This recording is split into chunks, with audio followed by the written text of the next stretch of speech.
Friends, welcome to AP vlogs. సరే, ఈరోజు ఏంటంటే నిన్నటి రోజున కువైట్లో ఒక యుక్త వయస్కురాలు కువైట్లకు అంటే వాళ్ళ సమస్యలు తెలుపుతారు కదా.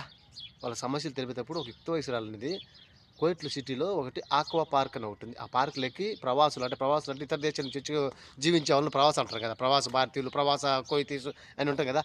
వాళ్ళల్లో మన ప్రవాసులు పోయేటప్పుడు వీళ్ళు కువైటోళ్ళు ప్లస్ ప్రవాసులు కలిసిపోతా అన్నారు. మేము అక్కడ సముద్రంలో జలకాలు ఆడడానికి మేము బయటకు వచ్చేటప్పుడు పోయేటప్పుడు డ్రెస్సింగ్ ఉంటుంది కదా, మాకు ఇబ్బందిగా ఉండాలి. మేము వచ్చే టయానికి వాళ్ళు రాకూడదు అని చెప్పి ఆ యుక్త వయస్కురాలు ఆమెలో ఉండేది తెలిపింది అనమాట గవర్నమెంట్కి. కానీ ఇక్కడ చట్ట ప్రకారం ఏంటంటే ఆడకూతురిని వేరే మగాడు చూడకూడదు. ఆమె అడిగిన దాంట్లో కరెక్టే. నీళ్ళల్లో మునిగి లేచా అంటాము, ఇబ్బందిగా ఉంటుంది అని ఖచ్చితంగా అడిగి కాదా తప్పనడంలా రైట్ పాయింట్. ఇంకొక విషయం ఏంటంటే ఇండియాలోంచి చాలామంది మేము కువైట్లోకి పోతే, ఇండియాలోనే కాదు ప్రతి దేశం నుంచి, మేము కువైట్కి పోతే బాగుంటుంది, మేము యూట్యూబ్లో చూసాను 50,000 వచ్చిందంట, 40,000 వచ్చిందంట అని. నాయనా 50,000 40,000 వచ్చేదేమో వాస్తవమే, కానీ ఇక్కడుండే యూట్యూబర్లు దీని మీద నుంచి చెప్తారు.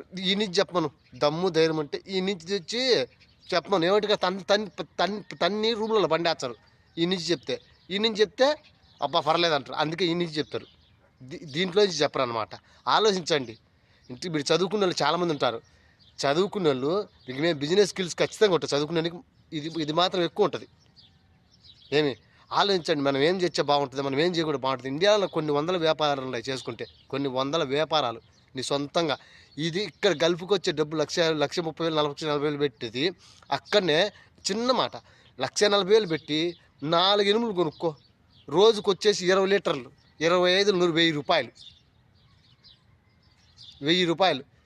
30,000 సరిపోయింది కదా. ఏనే ఆ డబ్బే ఆడనే అప్పే చేసుకుని ఆడనే పెట్టుకుంటే సరిపోద్ది కదా. ఇక్కడ యూట్యూబర్లు గల్ఫ్ నుంచి చెప్పి యూట్యూబర్ల మాట నమ్మగాకండి. వాళ్ళు మనసులో ఏం చెప్పరు, పెదాల మీదనే చెప్తారు. వాళ్ళు ఏమని చెప్తారు, మా సారు బూట్లు ఇచ్చినాడు, మా సారు చెప్పులు ఇచ్చినాడు, రుద్దుకోరమ్మన్నాడు, మా సారు నిక్కర్ ఇచ్చినాడు, ఉతుక్కోరమ్మన్నాడు, మా సారు ఎంగులు ఇచ్చినాడు, దాన్ని తుడసమన్నాడు. ఇది నమ్మగాకండి. 40,000 వచ్చింది, నాకు 50,000 వచ్చింది నమ్మగాకండి. వాళ్ళు ఏదైనా పెదాల మీద నుంచి అంటే లోపల బాధను పెట్టుకొని పెదాలు చెప్తా అంటారు మంచి.